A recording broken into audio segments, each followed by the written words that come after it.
cieux, viens à mon aide. Seigneur, viens à mon secours. Gloire au Père, au Fils, au Saint-Esprit, maintenant et toujours. Dans les siècles des siècles, Amen. Alléluia. Roi du ciel consolateur, Esprit de vérité, toi qui es partout présent, toi qui emplis tout, trésor de grâce et donateur de vie, viens et demeure en nous. Purifie-nous de toute souillure et sauve nos âmes, toi qui es bonté. Roi du ciel consolateur, esprit de vérité, toi qui es partout présent, toi qui emplis tout, trésor de grâce et donateur de vie, viens et demeure en nous. Purifie-nous de toute souillure et sauve nos âmes, toi qui es bonté. Lorsque tu es descendu vers la mort immortelle, vie, L'enfer fut renversé par la splendeur de ta divinité. Et lorsque tu ressuscitas les morts qui gisaient au fond du tombeau, tous les anges dans les cieux se mirent à chanter. Gloire à toi, source de vie, ô Christ notre Dieu. Lorsque tu es descendu vers la mort immortelle, vie, l'enfer fut renversé par la splendeur de ta divinité. Et lorsque tu ressuscitas les morts qui gisaient au fond du tombeau, tous les anges dans les cieux se mirent à chanter. Gloire à toi, source de vie, ô Christ notre Dieu. Lorsque tu es descendu vers la mort immortelle, vie, l'enfer fut renversé par la splendeur de ta divinité. Et lorsque tu ressuscitas les morts qui gisaient au fond du tombeau, tous les anges dans les cieux se mirent à chanter. Gloire à toi, source de vie, ô Christ notre Dieu. Psaume 118, strophe 18. Brûlante ta parole, Seigneur mon Dieu, c'est pourquoi ton serviteur l'a aimé. Brûlante est ta parole, Seigneur mon Dieu, c'est pourquoi ton serviteur l'a aimé. Ô juste que tu es, Seigneur, droiture que tes jugements. Tu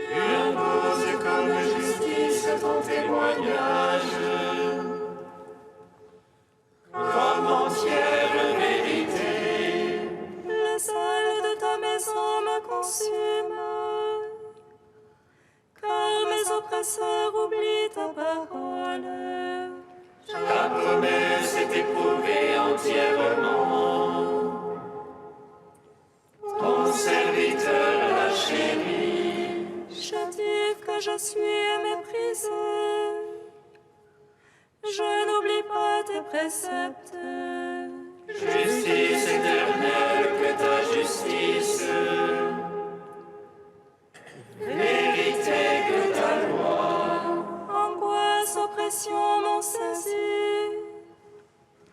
Tes ordres font mes délices. Justice éternelle, que ton témoignage. Fais-moi comprendre et je vivrai. Gloire au Père, au Fils, au Saint-Esprit. Pour les siècles des siècles. Amen. Brûlante est ta parole, Seigneur mon Dieu. C'est pourquoi ton serviteur a aimé. Psaume 10.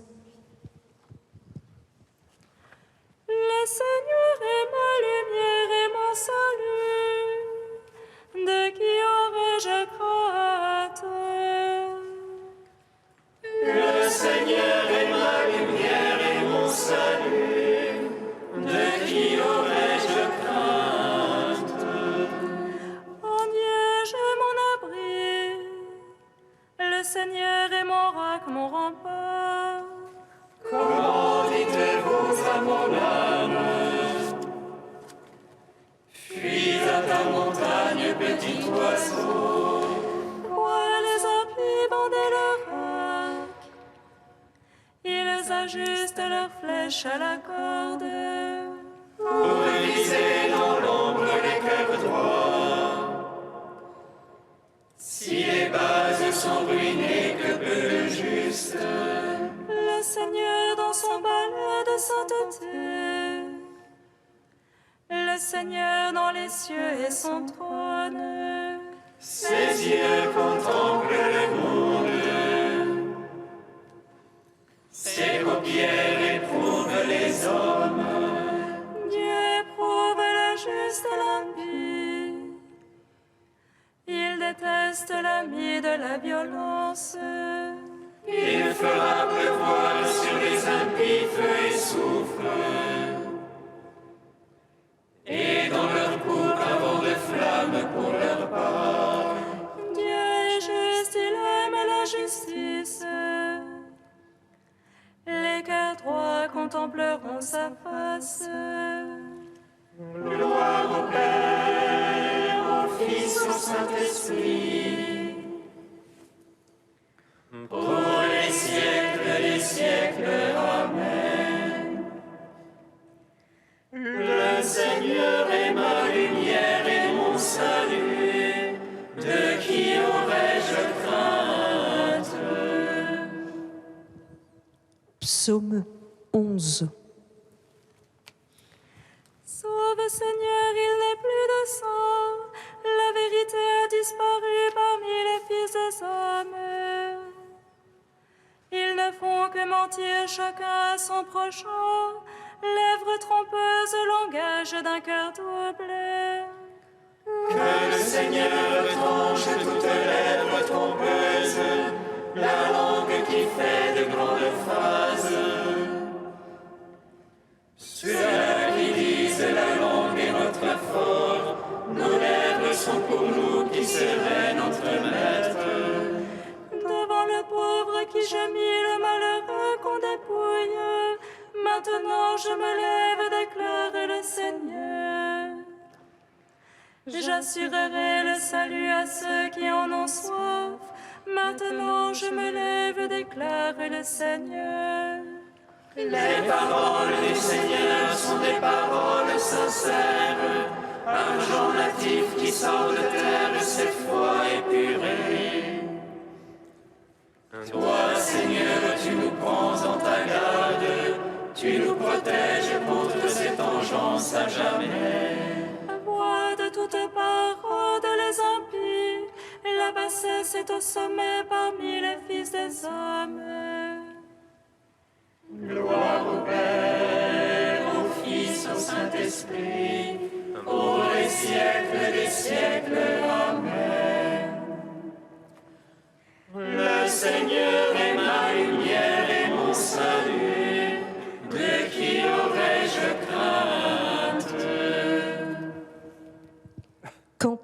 de Judith, page 258.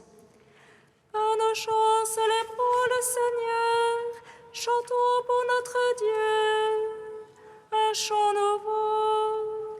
Seigneur, tu es grand et glorieux, admirable de force et invincible. Que te serve ta création tout entière. Un mot de toi et c'est fait, tu envoies ton souffle et cela existe. Nul ne résiste à ta parole. Si la base des montagnes roule avec les eaux, si les rochers devant ta face fondent comme le cire, à ceux qui te craignent, tu restes favorable. Certes, c'est bien peu qu'un sacrifice de bonne odeur, et moins encore la grâce qu'on t'offre en holocauste. Mais qui craint le Seigneur toujours sera grand. Gloire au Père et au Fils, au Saint-Esprit, au Dieu qui était et qui vient, pour les siècles des siècles. Amen.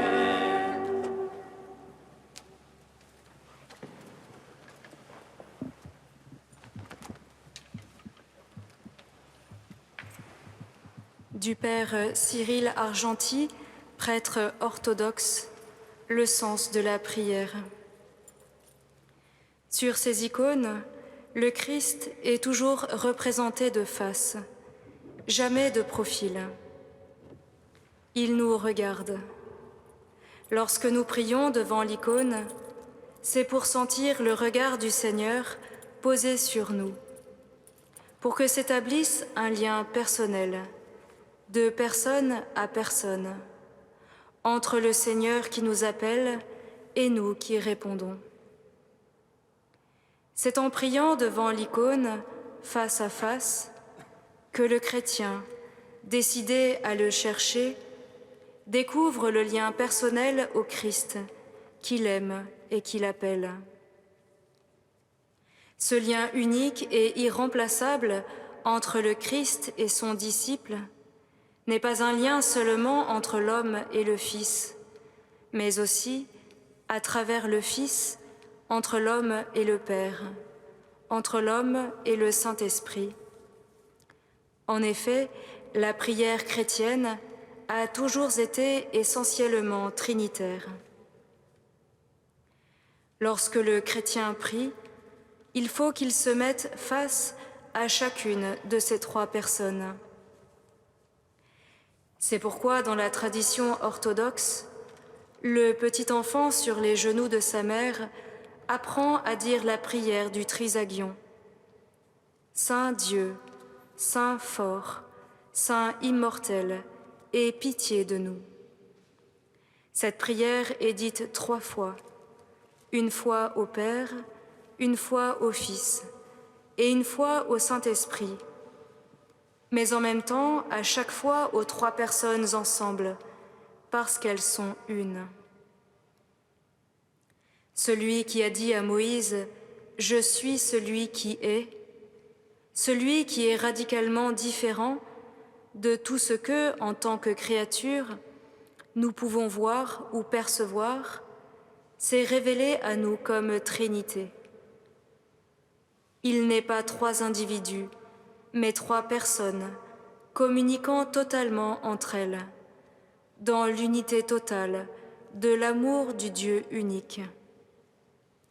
Ce face-à-face avec ce Dieu inconnu et inaccessible qu'aucun homme n'a jamais vu est le début de la prière.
Le secours me vient du Seigneur qui a fait le ciel et la terre.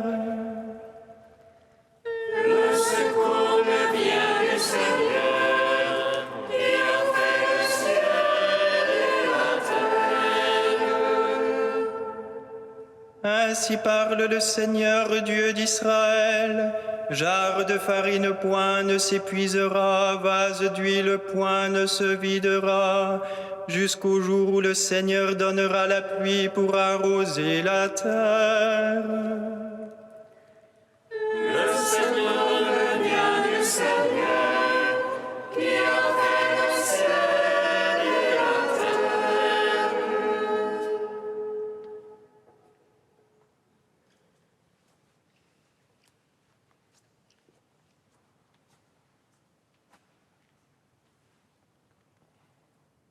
Lecture du premier livre des rois. En ce jour-là, sur l'ordre du prophète Élie, au bout d'un certain temps, il ne tombait plus une goutte de pluie dans tout le pays, et le torrent où buvaient les prophètes finit par être à sec. Alors la parole du Seigneur lui fut adressée. « Lève-toi, va à Sarepta, dans le pays de Sidon, tu y habiteras. Il y a là une veuve que j'ai chargée de te nourrir. » Le prophète Élie partit pour Sarepta, et il parvient à l'entrée de la ville. Une veuve ramassait du bois. Il appela et lui dit, « Veux-tu me puiser avec ta cruche un peu d'eau pour que je boive ?» Elle alla en puiser. Il lui dit encore, « Apporte-moi aussi un morceau de pain. » Elle répondit, « Je le jure par la vie du Seigneur ton Dieu, je n'ai pas de pain. J'ai seulement dans une jarre une poignée de farine et un peu d'huile dans un vase. Je ramasse 2 morceaux de bois, je rentre préparer pour moi et pour mon fils ce qui nous reste. Nous le mangerons et puis nous mourrons. » Il lui dit alors, « N'aie pas peur, va, fais ce que tu as dit, mais d'abord cuis-moi une petite galette et apporte-la-moi. Ensuite tu en feras pour toi et ton fils. Car ainsi parle le Seigneur, Dieu d'Israël.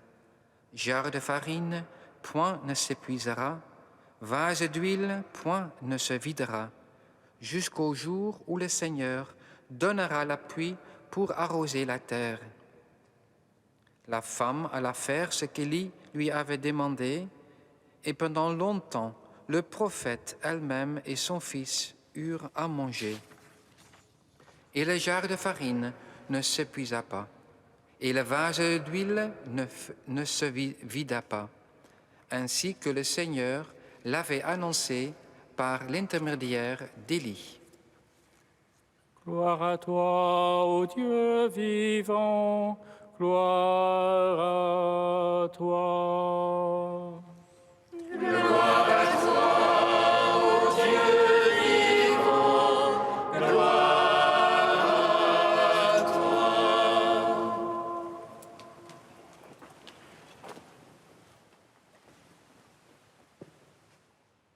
Nous sommes tout au début du chapitre 17. Nous sommes à 40 ou 50 ans après Roboam, sous le règne d'Akab. Akab avait épousé Jézabel, une femme originaire de Sidon, en Phénicie, c'est l'actuel Liban, pays de la religion des Cananéens. La reine pourchassait à mort les prophètes qui refusaient son dieu Baal. Or, le prophétisme était alors une manière de vivre qui rassemblait des communautés entières hors des villes. Et des victimes qui tombaient sous les coups de Jézabel se comptaient par centaines dans leur rang. Et mystérieusement, Élie était seul. Grande personne mystérieuse qui tout à coup, il est là, on ne sait pas où il vient. Et il a une mission à faire.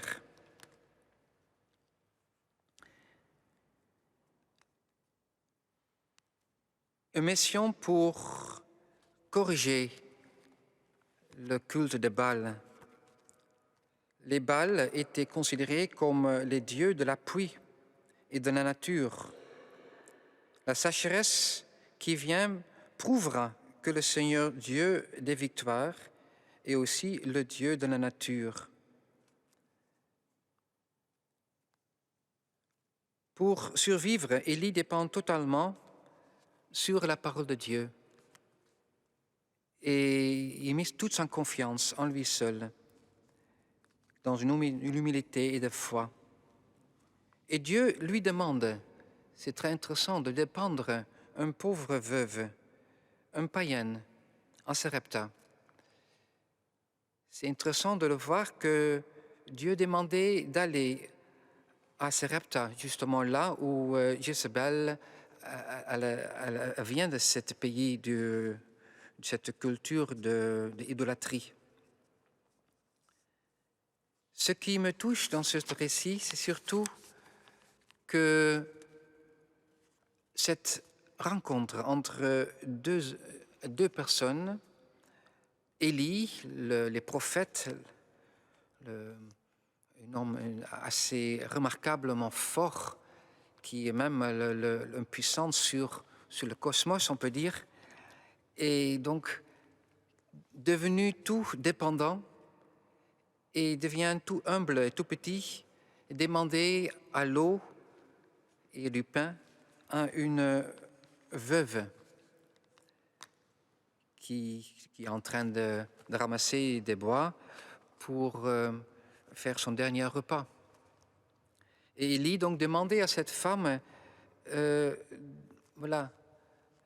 donner tout ce reste qu'elle avait. Et cette dame, elle a vu que c'est un homme religieux. Et elle fait confiance. Et donc l'aventure commence, on peut dire, avec cette Élie et cette veuve. C'est pour dire presque qu'on a besoin des expériences profondes pour avancer. Il ne faut pas rester sur nos impasses, nos impossibilités, mais aller toujours en profondeur. Et Dieu nous guide. Dieu nous guide au-delà de ce que nous pouvons imaginer. Et nous allons mystérieusement victoire à victoire, presque grâce à notre faiblesse, notre incrédulité presque. Il faut donc, le Seigneur veut que nous devions totalement être dépendants de lui et avoir une totale confiance. Je pensais aussi à Jésus, qui aussi avait une rencontre très profonde, une femme, une Samaritaine. Et aussi, Jésus a demandé à elle, donne-moi à boire. Et là aussi, une profondeur immense commence à agir à elle, une source. Dieu va nous amener là où il y a quelque chose de plus profond.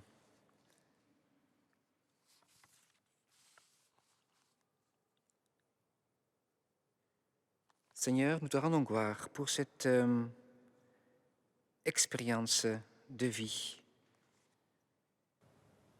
Envoie sur nous tous cette désir d'aller toujours aux profondeurs de ce que nous sommes appelés, une profondeur qui vient de l'Esprit Saint. Amen.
Nous te prions, Seigneur, ami des hommes.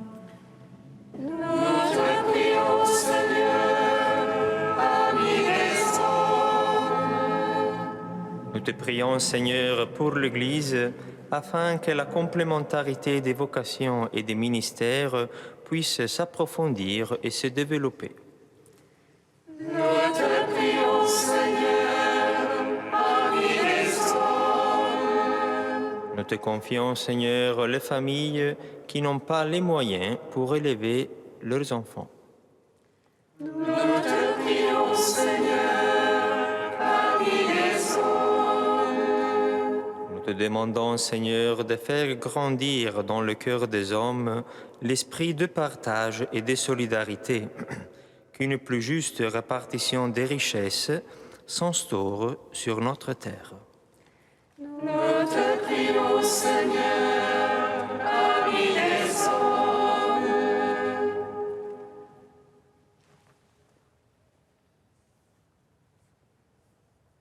Tu es saint Dieu, tu es saint fort, saint immortel, prends pitié de nous. Tu es saint Dieu, tu es saint fort, saint immortel, prends pitié de nous. Tu es saint Dieu, tu es saint fort, saint immortel, prends pitié de nous.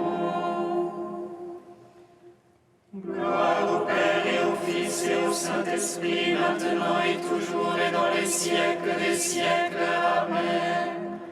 Saint immortel, prends pitié de nous.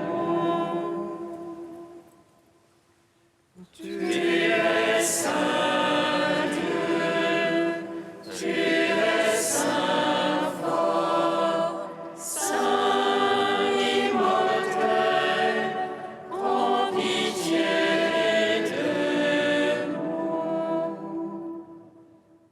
Unis dans le même esprit, nous pouvons dire avec confiance la prière que nous avons reçue du Sauveur.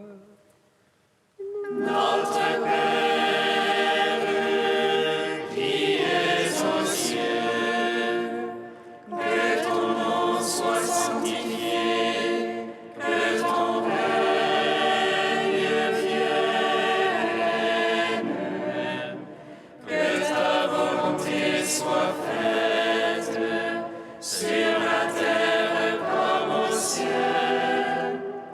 Donne-nous aujourd'hui notre pain de ce jour. Pardonne-nous nos offenses, comme nous pardonnons aussi à ceux qui nous ont offensés. Et ne nous laisse pas entrer en tentation, mais délivre-nous du mal. Car c'est à toi qu'appartiennent le règne, la puissance et la gloire pour les siècles des siècles. Amen. Seigneur, source de tout bien, réponds sans te lasser à notre appel. Inspire-nous ce qui est juste, aide-nous à l'accomplir. Par Jésus-Christ, ton Fils, notre Seigneur et notre Dieu, qui règne avec toi et le Saint-Esprit, maintenant et pour les siècles des siècles. Amen. Bénissons le Seigneur. Grâce à Dieu. Amen.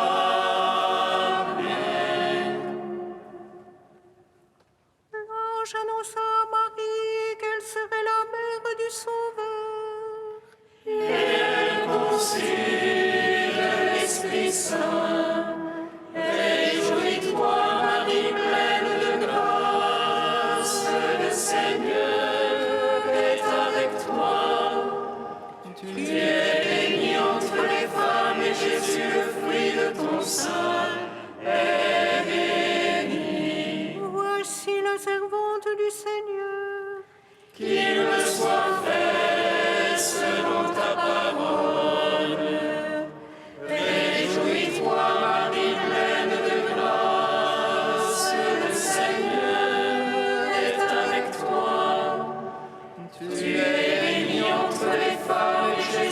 fruit de ton sein est béni.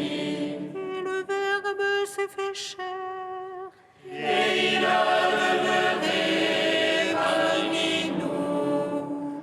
Réjouis-toi, ami pleine de grâce, le Seigneur est avec toi.